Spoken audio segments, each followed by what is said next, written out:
SNBT 2025 sebentar lagi nih. Kira-kira persiapannya gimana? Teman-teman juga udah pada tahu belum subtes apa aja yang keluar di tahun ini? Nah, kalau misalnya belum tahu, kita bahas di video kali ini.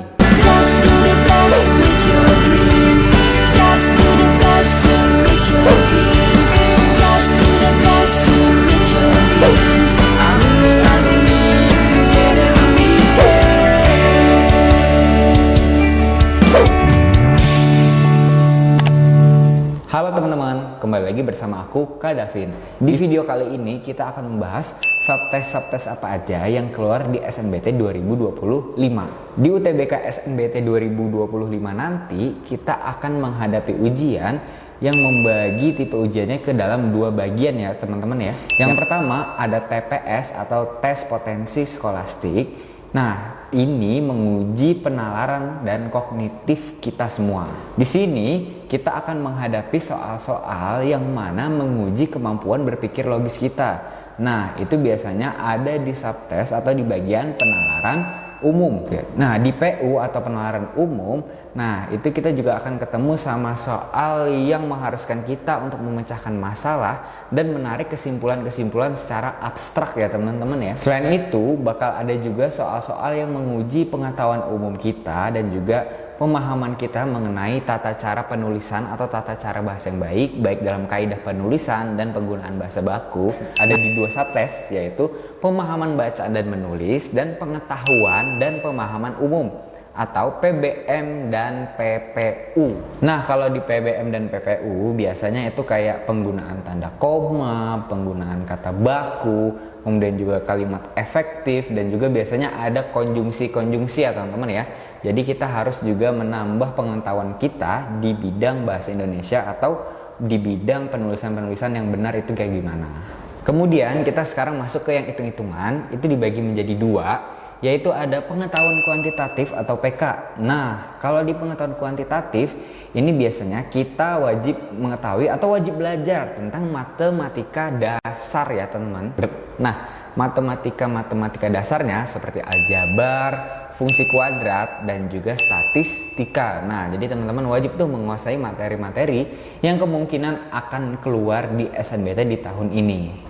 Selain di matematika dasarnya, ada juga namanya PM. Kan tadi ada PK sama PM. Kalau yang ini PM atau penalaran matematika. Kalau penalaran matematika ini juga menguji kemampuan berpikir secara logis tapi secara matematika ya teman-teman ya. Nah, biasanya materi-materinya yang keluar seperti peluang, persamaan linear, dan fungsi-fungsi aljabar. Nah, jadi teman-teman wajib tuh menguasai berbagai materi matematika yang udah didapatkan di waktu masa bersekolah SMA ya.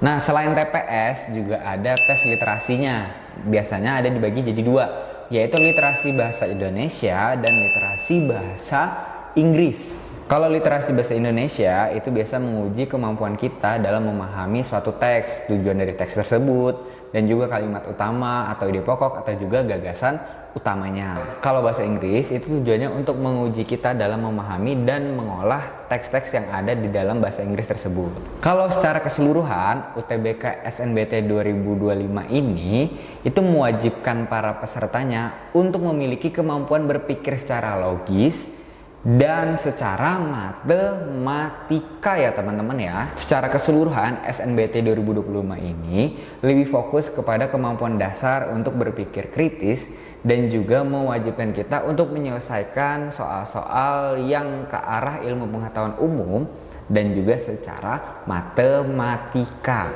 Maka dari itu wajib banget buat kita belajar materi-materi yang kemungkinan akan keluar di SNBT 2025.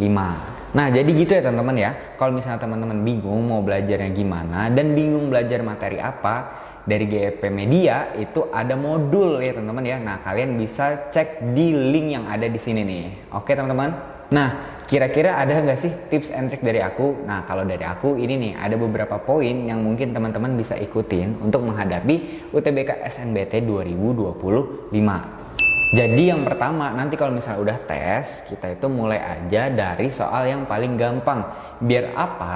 Biar waktunya lebih efisien. Kalau misalnya gampang kan kita ngerjainnya cepat. Kemudian waktu yang panjang itu kita gunakan untuk mengerjakan soal-soal yang susah. Nah, jadi yang kedua, masih lanjutan dari nomor 1, jangan kebanyakan mikirin soal yang susah. Nah, kalau misalnya ketemu soal yang susah menurut kalian, teman-teman cari dulu soal yang gampang. Biar apa tadi? Biar waktunya lebih efisien. Ya. Jadi poin yang ketiga sekarang, kalau misalnya nanti dites, kalau misalnya teman-teman masih bingung jawabannya apa, coba teman-teman pakai proses eliminasi.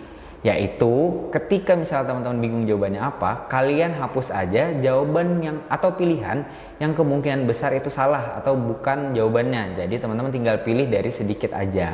Nggak bingung tuh dari 5 pilihan, kalian misalnya eliminasi 3. Jadi teman-teman cuma milih dari 2. Kemudian untuk persiapannya, mungkin teman-teman bisa belajar soal-soal di tahun sebelumnya. Biasanya teman-teman ya, soal-soalnya itu nggak terlalu beda jauh, tapi tingkat kesulitannya nambah tinggi. Jadi teman-teman harus bisa memahami soal apa aja yang keluar di UTBK SNBT tahun sebelumnya atau di tahun 2024. Tujuannya apa? Agar teman-teman itu kebiasa ngelihat tipe-tipe soalnya nanti keluarnya gimana, susahnya gimana. Nah, jadi teman-teman nggak kaget ketika ketemu sama soal-soalnya ketika udah tes beneran nanti. Kemudian ketika mengerjakan, teman-teman jangan sampai panik ya, atau jaga ketenangan. Jangan sampai terlalu tegang banget, jangan sampai terlalu nervous. Kalau gitu yang terjadi malah nanti panik. Kalau misalnya panik, takutnya kita bakal malah ngeblank. Kalau ngeblank nanti malah sedih sendiri, bingung sendiri, bakal nggak ngerjain soalnya. Terus juga untuk persiapan lagi ya, kita balik lagi.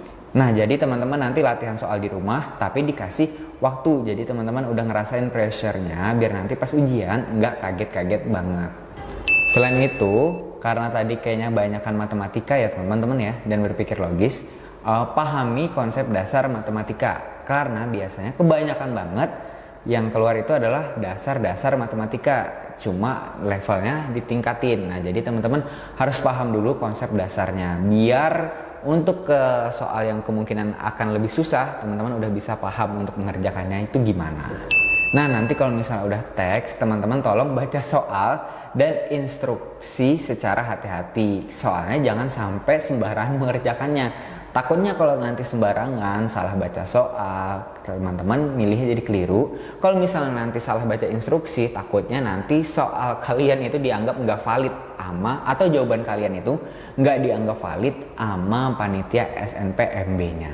Nah, ini poin berikutnya nggak kalah penting juga dibanding poin yang lain, yaitu teman-teman wajib jaga kesehatan mental dan fisik ya teman-teman ya. Jangan sampai nanti kebanyakan belajar teman-teman itu jadi sakit dan juga kepalanya pusing, jadinya stres. Takutnya ketika nanti hari H ujiannya tiba, teman-teman malah nggak fit. Kalau nggak fit nanti kan nggak bisa fokus untuk kerjaan soal, jadinya malah ngebuat kalian ngisinya sembarangan. Nah, ini poin yang terakhir. Kalau misalnya ini udah teman-teman bingung banget jawaban yang mana, nggak apa-apa ya buat nebak aja. Soalnya di UTBK sekarang udah nggak ada lagi poin minus. Kalau misalnya nanti salah, poinnya cuma dapat 0. Jadi aman aja ya teman-teman ya. Siapa tahu nanti nebaknya itu benar, jadi itu malah nambah poin buat kalian semua. Oke, gimana teman-teman? Informasinya ngebantu nggak? Kakak harap semoga ngebantu ya dalam persiapan SNBT kalian. Dan nanti juga kalau misalnya udah SNBT, semoga kalian ngerjainnya lancar dan dapat poin yang maksimal ya. Semoga bisa diterima PTN yang kalian impikan juga. Oke teman-teman, cukup sekian video kali ini. Kira-kira di video selanjutnya teman-teman mau aku ngebahas informasi apa lagi nih? Jawab di kolom komentar ya teman-teman ya. Jangan lupa juga untuk like, komen, dan subscribe GP Media Channel. Dan ketemu lagi bersama aku, Kak Davin. Dadah!